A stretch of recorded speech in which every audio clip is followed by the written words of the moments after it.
Good morning, YouTube. It is another video, and as discussed, today is the day we will be picking up the replacement for the IS200. Obviously, we've seen the Golf's not the replacement. I explained that in the last video. Today, it is currently about 3:45 in the morning. We are heading up to Cairnryan to get on the 7:30 ferry. We're going across to Belfast, and then we've got a short drive to get to the location where the new car is. So today's video, we will be picking it up, and I'll walk you through kind of the gist of why I've bought it and what the plans are with it. Depending on whether I've actually posted a video doing it or not, we'll also now notice the Golf's on your right. So that's a slight bit of a change. The project Summer Daily is well underway. This sill has been completely replaced already, and we've undersealed that and stuff, and the driver's side is cut out, ready to go and get welded. But enough of my rusty old Golf, it's time to go. We're going to get the ferry, we're going to go pick up the new car. I am very much excited. So, little update, we are in Girvan, stopped off for a toilet break. Ferry has been minorly delayed, but we're nearly there, so we'll get there, wait it out, and fingers crossed everything will be fine. So we are on the boat and heading to Belfast.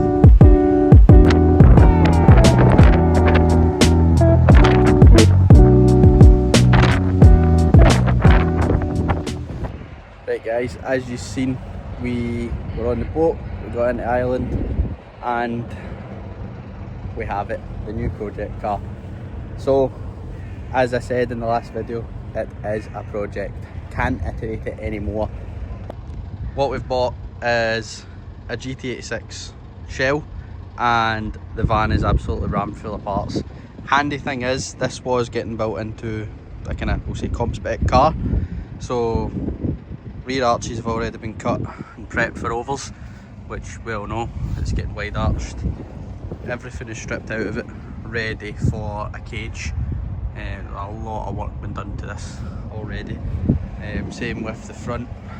The bits that you have to remove to fit an actual proper engine in here, they're gone. We've got rear subframe, dash bar, which we might not need, but it's good to have it. And as I said, the back of the van is absolutely rammed full of parts. So what we'll do is we'll get it back to the unit. Once it's in the unit, we will lay out all the parts. I'll show you kind of through what we've got, and we'll start to talk about what the plan is with the car, like running gear wise, kind of underside, blah blah blah blah blah, because this is going to be a big build and it's going to take time, but as I said, that's what the Golf's for. The Golf is purely to keep me entertained, because that's not a couple of weeks throw together, that's a big old job.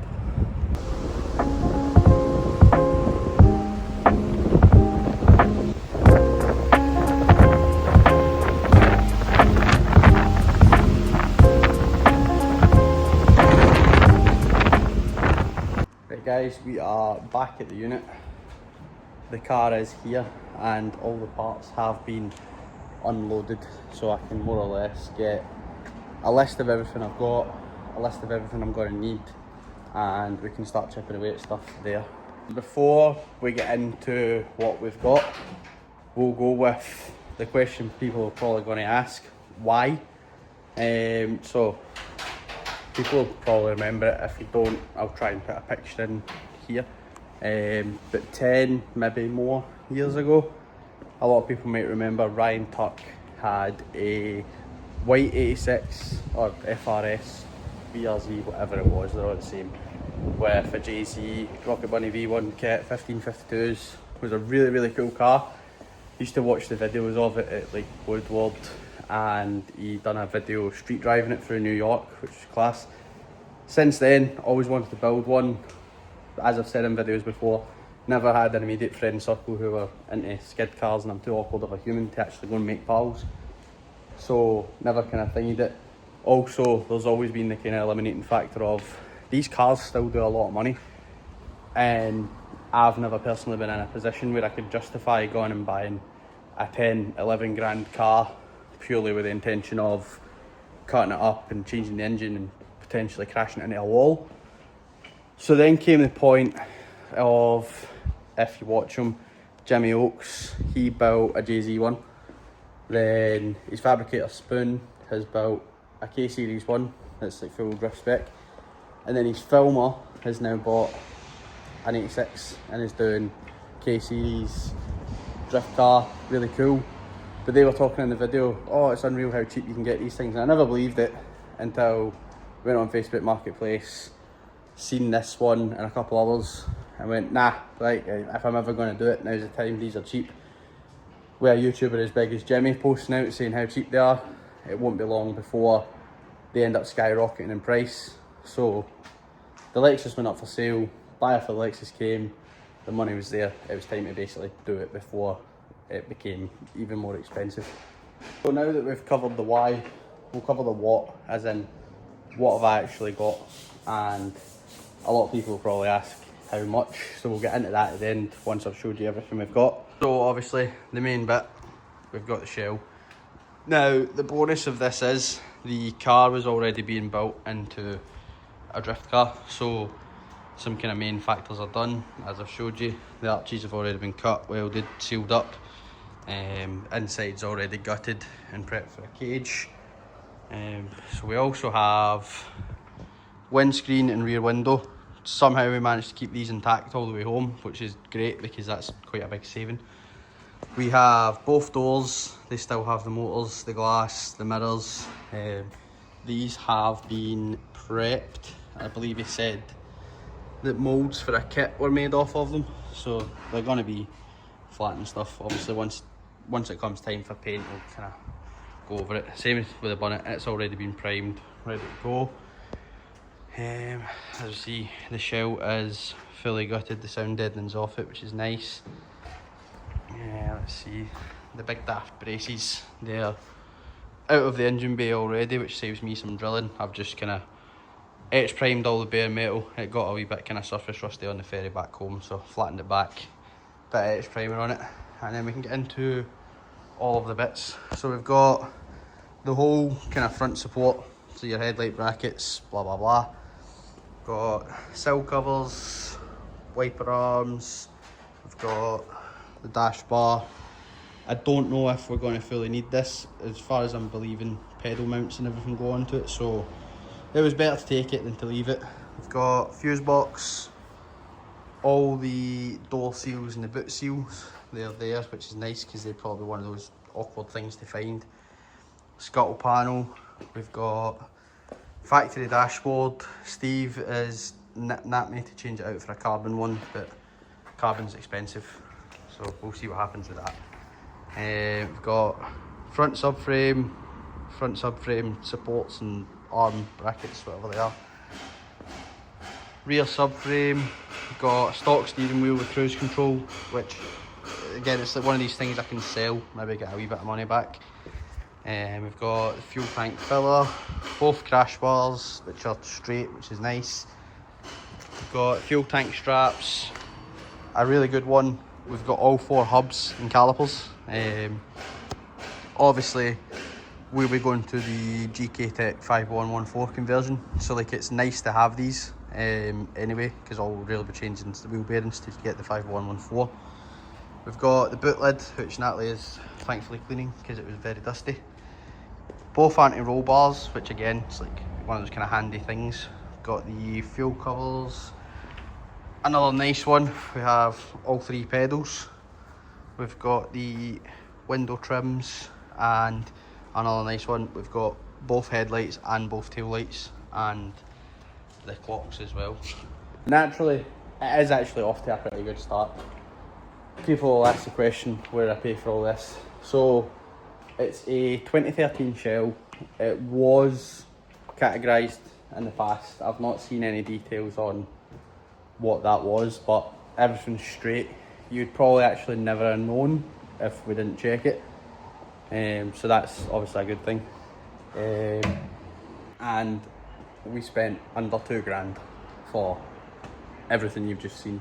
So it probably sounds like a lot of money to people, being that it's just a shell at the end of the day. But with a lot of the parts that we've got with it that we would need to buy anyway, it all kind of adds up. I mean, you're going to be a couple £100 for a subframe, you're going to be £200-300 for headlights, probably 150 for tail lights. Like, these are things that you do need. So all the little things kind of add up, and it works out to be really cheap. I mean, doors, you're going to be 200 a door, surely. Obviously, an alley bonnet, people probably bend them frequently, so they'll probably be annoying to get. We might end up getting a carbon bonnet anyway, because there's a lot of nice vented options. And then, obviously, the big age-old question is, what is the plan with it? So, the boys all keep making the joke that I done one drift day and then decided to sell my car to buy a new drift car, but it kind of makes sense in my head. When I took the Lexus out, it was so underpowered that as soon as the track dried up, it made the day completely unenjoyable. So if I can build something that's going to be snappy, responsive, and have 300 or 400 horse, then for the most part I should be alright in any kind of conditions. So the plan with the car is, as probably most things go, I just want something for content mainly, because I was getting to a point with the Lexus where I was struggling with things to do, what to buy, what I can actually make a video with. And because I'd started the channel after the Lexus was mostly done, it became kind of difficult. So the plan is basically going to be along the lines of, I'm going to get a 2JZ GE because it's the cheapest way into a GZ. We'll do GTE rods and pistons, some sort of cheap Chinese turbo, same with a manifold. We'll delve into that more when we get an engine. Underside, because you don't really want to be having any issues with stuff like old bushes ruining a track day, we'll probably do all adjustable arms. It's more than likely going to end up being GK Tech. GK Tech do a massive catalogue for the platform. Seat wise, we'll go, I've still got the Motomix that I put in the Lexus, so worst case we might run them again, but I should be able to fit wider seats in this chassis, so we'll go Motomix but maybe larger ones. And just because I feel like most tracks now are going to go to, you need a cage door bars. We've seen Matsuri doing it. They used to be the kind of main event that would let you tandem without door bars. They've now changed it, you need a bare minimum of one door bar. I think we're just going to bite the bullet. The shell's ready for it, we're just going to send it and get a cage. Not only will it kind of ensure the fact that we'll be able to get on every track if rules do change, but at the end of the day, I'm still an amateur. Crashes are probably going to happen, and my safety to me is kind of paramount, because if I crash, I'm going to be able to walk out of it. So it's things to take into account with that. With the state the shell's in just now, we probably will send it away for a cage before we do anything else. So we might be on kind of like basic content for a while, like, oh, let's strip all the bushes out the subframe, let's weld in supports, let's get it powder coated, kind of your smaller stuff like that, because once it goes away, I don't know how long it could be away for to get the cage done. We're trying to work out the logistics on that just now, so that once the cage is done, I can get to like doing all the stuff I can do, so I can like paint the interior, mount seats, mount a dash, start figuring out where things are going to be, decide what kind of wiring I want to go with, what engine management, blah blah blah. There's a whole list of it. I'm up today just to sort out all the parts as you've just seen, so I can make a list of what I've got, a list of what I need, and then we can start going from there. But as I said in the video before, this isn't going to be like a flung together in a couple of videos. It's going to take time, it's a lot of money. So this is just a rundown, what we've got, what we're doing, and hopefully we'll be able to try and get some kind of shorter, maybe not shorter, but cheaper videos out of some of the other stuff we've got, like I said, refurbing subframes and stuff like that. So anyway, thank you for watching the video. I hope it baffled people as to why I got rid of a perfectly good IS200 for what most people will see as scrap, but to me, I'm so much more buzzing with this empty shell of a car than I have ever been with the Lexus. The Lexus was always somebody else's car to me, no matter how much stuff I changed on it. Whereas this is going to be built from the ground up. It's purely going to be my car. Nobody's ever built it before. It's going to be a good feeling. So again, thanks for watching. Keep an eye out on the channel. We'll try and get some progress clips and stuff as much as we can. Try and get as much content out of this as possible.